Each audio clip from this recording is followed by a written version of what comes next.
Bonjour à toutes et à tous et bienvenue dans cette vidéo dédiée à un élément fondamental de la programmation sur Siemens Step 7, c'est la table des mnémoniques.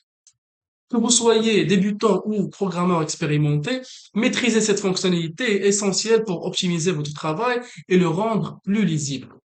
Donc, on va ouvrir notre le programme, le dernier programme qu'on a fait, donc ouvrir projet. Dernier programme qu'on a fait, c'est le projet 1, double-clic. Sématique 300, double-clic, CPU, on part vers les programmes et on cherche les blocs OPA. Voilà donc notre programme, bien notre réseau. Donc avant de faire la table mnémonique, la question qui se pose, c'est quoi d'abord une mnémonique? Alors par définition, une mnémonique, c'est une abréviation ou un nom symbolique attribué à une adresse ou à une opération de programmation. Dans le contexte step 7, il s'agit d'un nom que vous donnez à une adresse physique. Par exemple, E00, c'est une entrée physique et A00, c'est un élément de puissance, donc c'est une sortie physique. Bien. Donc, pour accéder à la table mnémonique, ou bien pour la faire, il y a deux méthodes. Donc, la première méthode, et c'était la plus simple, est de cliquer un clic droit sur le réseau et de choisir éditer les mnémoniques. Donc ici, on ajoute le nom qu'on veut. Par exemple, E00, A00, c'est une langue. Et bien sûr, E00, c'est un interrupteur. Voilà.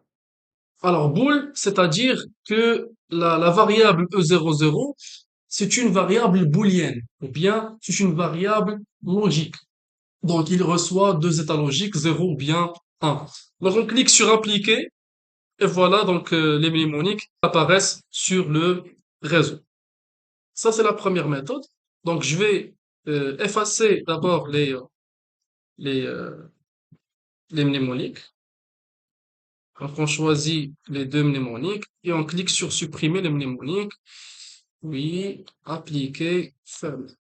Voilà, donc on est revenu à l'état 0 et je pars vers menu, le menu outils.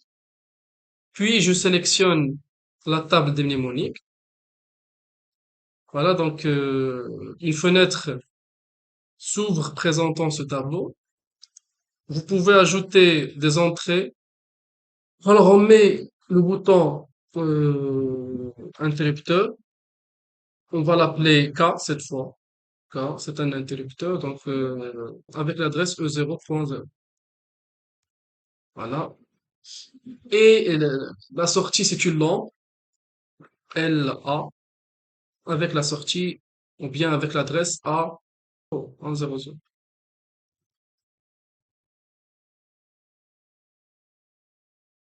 Voilà, donc il est recommandé d'ajouter un commentaire pour décrire la fonction de cette mnémonie.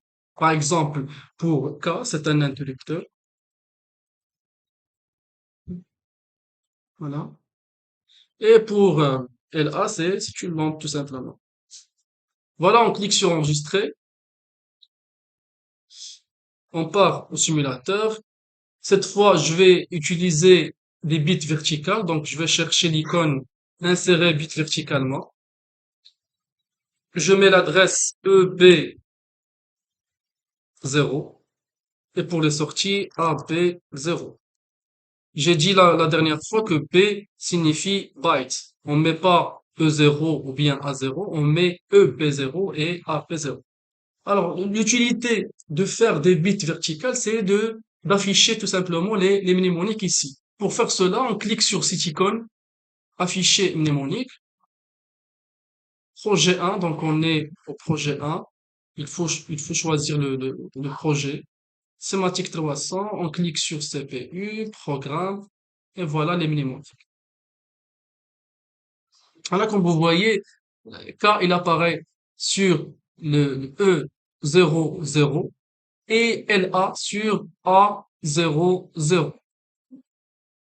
Maintenant, vous pouvez tout simplement charger le programme sur la CPU et faire la simulation facilement. Voilà, donc c'est fini pour celle-là. On continue juste là. À la prochaine.